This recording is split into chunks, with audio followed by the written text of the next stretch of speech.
இந்த அஞ்சலி இருந்துட்டு இப்போ பணத்துக்காக எந்த எல்லைக்கும் போறதுக்கு தயாரா இருந்துட்டு இருக்கா. ஏன்னா, அவளுக்கு பணம் ரொம்ப அவசியம். அதாவது பாசத்த விட எனக்கு பணம் தான் முக்கியம் அப்படின்னு சொல்லிட்டு, இவ்வளவு ஆட்டத்த வந்து இப்ப இந்த இடத்துல போட்டுக்கிட்டு இருக்கா.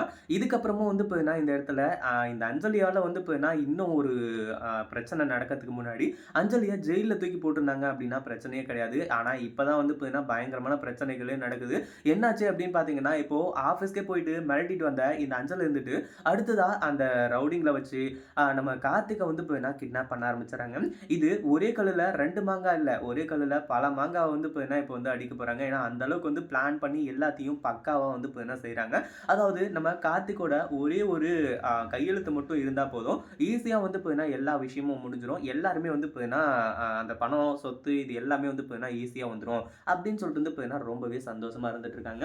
அதுக்கு முன்னாடி என்னவெல்லாம் நடக்குது அப்படின்னு சொல்லிட்டு பார்க்கறதுக்கு முன்னாடி, இப்பதான் நம்ம சேனலுக்கு ஃபர்ஸ்ட் டைம் வரீங்க அப்படின்னா, கீழ இருக்க சப்ஸ்கிரைப் பட்டன பிரஸ் பண்ணிக்கோங்க.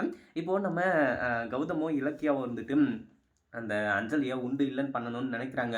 பட் இருந்தாலும் என்ன பண்றது?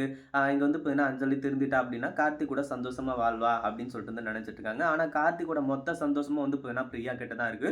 இந்த அஞ்சலி இருந்துட்டு அவ்ளோ வார்னிங் பண்ணிட்டு போயும், அது மட்டும் இல்லாம நம்ம கார்த்திக் வந்து பார்த்தீங்கன்னா, பிரியாவ லவ் பண்றாங்க. பிரியாவ தான் கல்யாணம் பண்ணிக்க போறாங்க. அப்டின்ற விஷயம்லாம் தெரிஞ்சு, இதுக்கப்புறம் வந்து பார்த்தீங்கன்னா, சும்மா விடக்கூடாது அப்டின்ற மாரி முடிவு பண்ணி, இந்த அஞ்சலி இருந்துட்டு வந்து பார்த்தீங்கன்னா, அடுத்ததா இவளுக்கு இப்ப தான் கொஞ்சம் வந்து மூளை வேல செஞ்சிருக்கு. இத்தன நாளா வந்து பார்த்தீங்கன்னா, முட்டாள்தனமான வேலை எல்லாத்தையுமே செஞ்சிருக்கா. அதாவது என்ன வேலை அப்படின்னு பார்த்தீங்கன்னா, அதாவது இந்த இடத்துல வந்து பார்த்தீங்கன்னா, ஒவ்வொன்னையும் கார்த்திக்க போய் மிரட்டுறது அப்படி இப்படின்னு சொல்லிட்டு வந்து பண்ணிட்டு இருந்தா. ஆனா ஏற்கனவே வந்து பார்த்தீங்கன்னா, ஒரு வேலைய சிறப்பா செஞ்சு வச்சிருக்காங்க. அது இப்போ வந்து பார்த்தீங்கன்னா, அவளுக்கு கை குடுக்க போகுது அப்படின்னு சொல்லிட்டு வந்து தெரியாம போயிடுச்சு. இப்போ எஸ்எஸ்கேவுக்கு ஃபோன் பண்ணி, எஸ்எஸ்கே கிட்ட வந்து பார்த்தீங்கன்னா, ரொம்ப ரூடா பேசிட்டு இருக்காங்க. "டேய் எஸ்எஸ்கே என்னடா பண்ற?" அப்படின்ற மாரி வந்து சொல்லி, "இவ்வளோ அஞ்சலி நீ எவ்வளோ தைரியம் தான் வந்து பார்த்தீங்கன்னா, என்னையே பேர் சொல்லி கூப்பிடுவ நீ. இவ்வளோ வந்து பார்த்தீங்கன்னா, உன்னால எதுவுமே பண்ண முடியாம இருந்தோம். இப்படிலாம் வந்து பார்த்தீங்கன்னா பண்றியா? இப்படிலாம் பேசுறியா?" அப்படின்னு சொல்லிட்டு வந்து கேட்டு பயங்கரமா வந்து இப்போ பேசிட்டு இருக்காங்க. கடைசியில உனக்கெல்லாம் என்னடா மரியாதை? ஏதோ பொண்ணு மாரி பார்க்குறேன், பொண்ணு மாரி பார்க்குறேன்னு சொல்லிட்டு வந்து சொல்லி, ஆனா கடைசியில நல்லா ஆப்பு வச்சு பார்த்தியா, ரூ. 500 எனக்கு குடுத்து அனுப்புற. உனக்கு வந்து இப்போ கிட்டத்தட்ட ஒரு 500 கோடிக்கு உனக்கு வந்து ஒரு விஷயம் சொல்றேன் ஞாபகம் வச்சுக்கோ.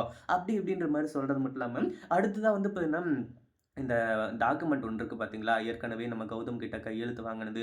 அந்த மாரி, இந்த மாரின்னு சொல்லிட்டு அந்த டாக்குமெண்ட்ட வந்து பார்த்தீங்கன்னா, இப்போ நம்ம அதாவது இந்த அஞ்சலி இருந்துட்டு அத வந்து நினைவுபடுத்துறா. அதுல வந்து கௌதம் மட்டும் தான் கையெழுத்து போட்டிருக்கான். கார்த்திக் கையெழுத்து போட்டா என்ன நடக்கும்? ஏது நடக்கும்னு உனக்கே நல்லாவே தெரியும். அந்த சொத்துல 30% உனக்கு அப்படின்னு பார்த்தா கூட கிட்டத்தட்ட 1500 கோடி வந்து பார்த்தீங்கன்னா, உன்னோட சொத்து. நீ என்ன பண்ற? கார்த்திக்க கிட்னாப் பண்றதுக்கு எனக்கு ஹெல்ப் பண்ணு. அடுத்தது நம்ம எல்லாத்தையுமே பார்த்துக்கலாம். இப்போ கார்த்திக்லாம் வந்து பார்த்தீங்கன்னா, அந்த சொத்தெல்லாம் குடுக்க வேண்டிய அவசியம் கிடையாது. அந்த சொத்த மொத்தமா வந்து இப்ப நம்ம தான் ஆட்டி போடுறோம். உங்களுக்கு 30% இல்ல 50% எடுத்துக்கோங்க. எனக்கு 50% குடுத்துருங்க. அப்படின்னு சொல்லிட்டு வந்து இப்ப இந்த அஞ்சல் வந்துட்டு பிளான் பண்ணியிருக்கா. கடைசியில எஸ்எஸ்கே கூட சேர்ந்து இந்த பைரவி ஒரு பிளான் போடுறது மட்டும் இல்லாம, இப்போ அஞ்சலியும் ஒரு பிளான் வந்து இப்ப போட்டிருக்காங்க. இதுக்கப்புறம் வந்து இப்ப இந்த அஞ்சலியையும், பைரவியும் காப்பாத்துறது யாராலயுமே முடியாது. இத பத்தி நீங்க என்ன நினைக்கிறீங்க? அந்த வீடியோ புடிச்சிருந்தா லைக் பண்ணுங்க, ஷேர் பண்ணுங்க. இப்பதான் நம்ம சேனலுக்கு ஃபர்ஸ்ட் டைம் வரீங்க அப்படின்னா சப்ஸ்கிரைப் பண்ணிக்கோங்க.